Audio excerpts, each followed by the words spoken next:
Buenas tardes. El día de hoy vamos a estudiar nuestro capítulo número 49 de Enseñanzas Bíblicas y el título para hoy es El juicio. Vamos a invitar al Espíritu Santo a estar con nosotros en esta tarde. Bendito Padre, te damos gracias porque nos dejas llegar a esta tarde y te pedimos que nos bendigas en el estudio de que hablará hoy sobre el juicio. Gracias por tu amor, tu infinita misericordia, por la lluvia que está cayendo. En el nombre de Jesús te lo agradecemos todo. Amén. Nos dice la primera pregunta. ¿Cuántos deben de pasar la prueba del juicio? Eclesiastés 3:17 nos dice, y dije yo en mi corazón, al justo y al impío juzgará Dios. ¿Será juzgado cualquiera además de la familia humana? Judas 1:6 nos dice, y a los ángeles que no guardaron su dignidad, mas dejaron su habitación, los ha reservado debajo de oscuridad en prisiones eternas hasta el juicio del gran día. Tres clases que serán juzgadas, los justos, los impíos y los ángeles caídos. ¿Con qué clase empezará el juicio? Con los justos. Primera de Pedro 4:17 lo dice, porque es tiempo de que el juicio comience por la casa de Dios, y si primero comienza por nosotros, ¿qué será el fin de aquellos que no obedecen al Evangelio de Dios? ¿Por medio de qué serán juzgados? Daniel 7:10 dice, un río de fuego procedía y salía de delante de él. Millares de millares le servían y millones de millones asistían delante de él. El juez se sentó y los libros fueron abiertos. Tan pronto como una persona acepta a Cristo, su nombre se registra en el libro de la vida del Cordero. Él es ya un candidato para la vida eterna. Estas obras, sean buenas o malas, son registradas en los libros de las memorias. Así que, cuando decimos que el juicio empieza con los justos, la casa de Dios, entendemos que empieza con aquellos que, cuando estaban vivos, profesaban ser seguidores de Cristo. ¿Habrá una resurrección de todos los muertos? Juan 5, 28 y 29 nos dice, porque vendrá hora cuando todos los que están en los sepulcros oirán su voz, y los que hicieron lo bueno saldrán a resurrección de vida, mas los que hicieron lo malo a resurrección de condenación. ¿Qué ocurre cuando se oye la voz de Cristo? Primera de Tesalonicenses 4:16. Porque el mismo Señor, con aclamación, con voz de arcángel y con trompeta de Dios, descenderá del cielo y los muertos en Cristo resucitarán primero. ¿En qué condición están los santos cuando son levantados de entre los muertos? Primera de Corintios 15:52. Porque será tocada la trompeta y los muertos serán levantados incorruptibles y nosotros seremos transformados. Ellos no son primero levantados y después hechos inmortales. Son inmortales cuando se levantan. ¿Son resucitados juntos los justos y los impíos? Apocalipsis 24 al 5. Y vi las almas de los degollados por el testimonio de Jesús y por la palabra de Dios, y que no habían adorado la bestia ni a su imagen y que no recibieron la señal en sus frentes ni en sus manos, y vivieron y reinaron con Cristo 1000 años.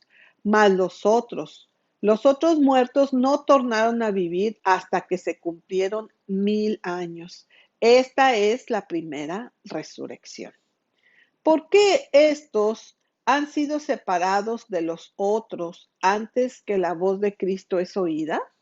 Lucas 20:35. Mas los que fueren tenidos por dignos de alcanzar aquel siglo y la resurrección de entre los muertos, ni se casan ni son dados en casamiento.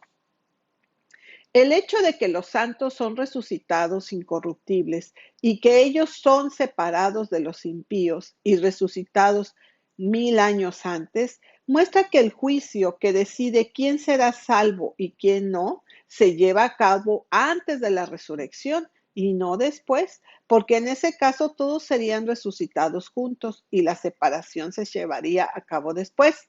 Es claro entonces que aquellos que se levantan en la primera resurrección deben ser tenidos por dignos de ese honor previamente. ¿Qué ocurre con los justos vivos en la segunda venida? Primera de Corintios 15, 51 y 52. He aquí os digo un misterio, no todos dormiremos, pero todos seremos transformados en un momento, en un abrir y cerrar de ojos a la final trompeta.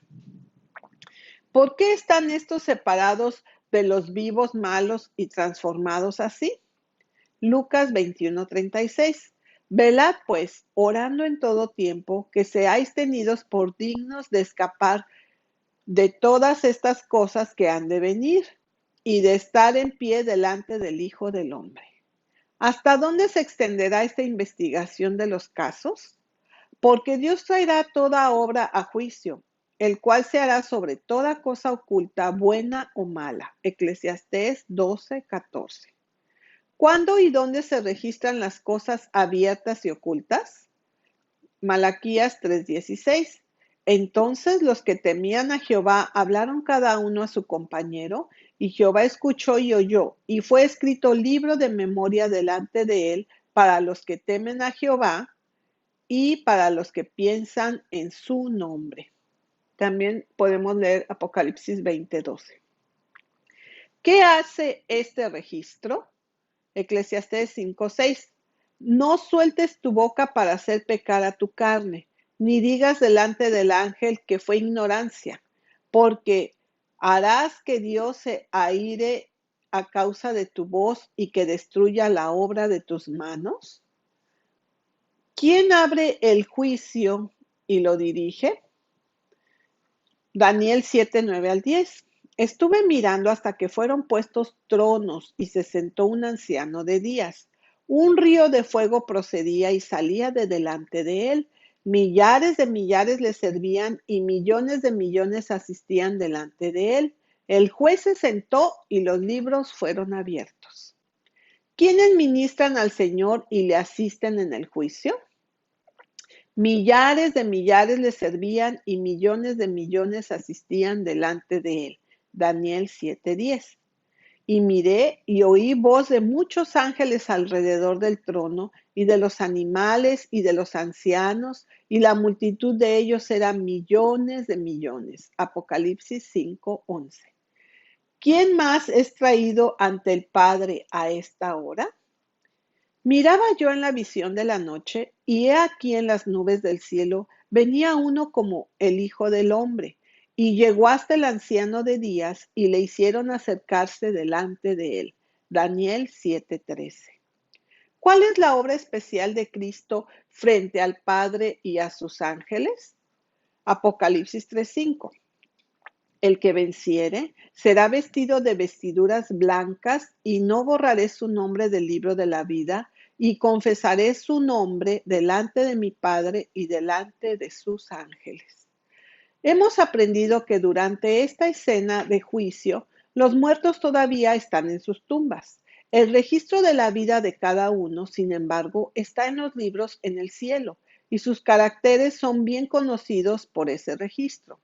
Este registro fue hecho por los ángeles, los cuales están ahí para presentarlos al ser llamados los nombres de aquellos que han profesado ser seguidores de Cristo.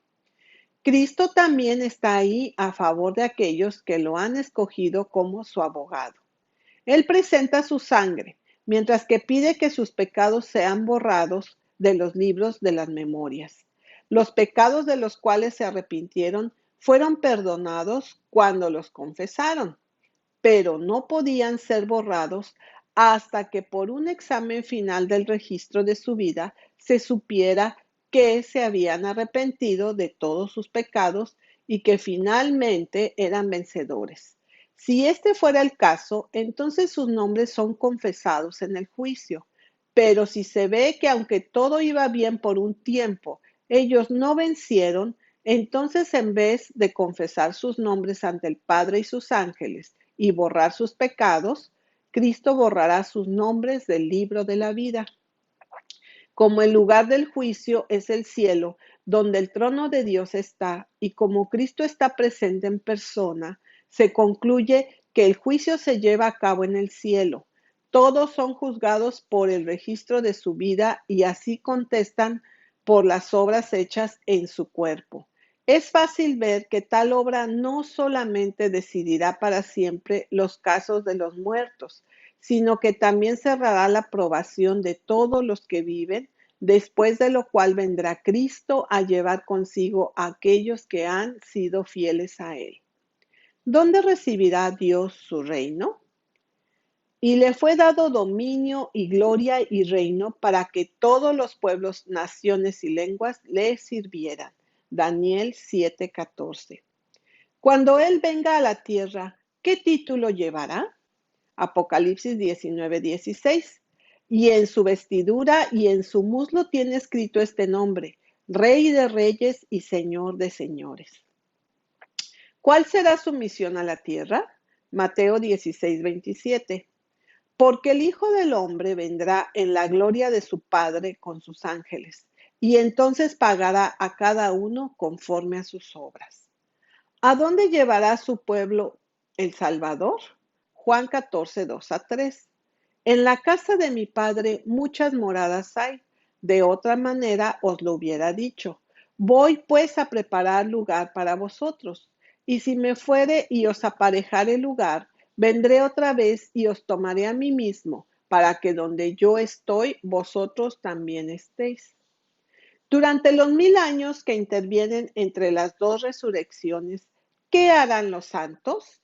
Apocalipsis 24 nos dice: y vi tronos y se sentaron sobre ellos, y les fue dado juicio, y vi las almas de los degollados por el testimonio de Jesús y por la palabra de Dios, que no habían adorado la bestia ni a su imagen, y que no recibieron la señal en sus frentes ni en sus manos, y vivieron y reinaron en el sentido de juzgar con Cristo 1000 años. ¿Quiénes serán así juzgados por los santos? Primera de Corintios 6:2-3. ¿O no sabéis que los santos han de juzgar al mundo? A los impíos. Y si el mundo ha de ser juzgado por vosotros, ¿sois indignos de juzgar cosas muy pequeñas? ¿O no sabéis que hemos de juzgar a los ángeles? Cuanto más las cosas de este siglo. Como los nombres de los impíos no fueron encontrados en el libro de la vida a la hora del juicio investigador, antes de la segunda venida de Cristo, se sabía que ellos no eran dignos de la vida eterna, pero el grado del castigo que deben recibir se deja para que Cristo y sus ángeles decidan durante los 1000 años antes de la segunda resurrección. Los ángeles malos también han de ser juzgados a esta hora de la misma manera. ¿Cuándo juzgarán al mundo los santos? Primera de Corintios 4:5. Así que no juzguéis nada antes de tiempo hasta que venga el Señor. ¿Cómo se llevará a cabo la decisión de los santos? Apocalipsis 19:15. Y de su boca, de Cristo, sale una espada aguda para herir con ella las gentes, y Él los regirá con vara de hierro, y Él pisa el lagar del vino, del furor y de la ira del Dios Todopoderoso. ¿Por qué la ejecución del juicio es dada a Cristo? Juan 5:26-27. Porque como el Padre tiene vida en sí mismo, así dijo también al Hijo que tuviese vida en sí mismo, y también le dio poder de hacer juicio por cuanto es el Hijo del Hombre.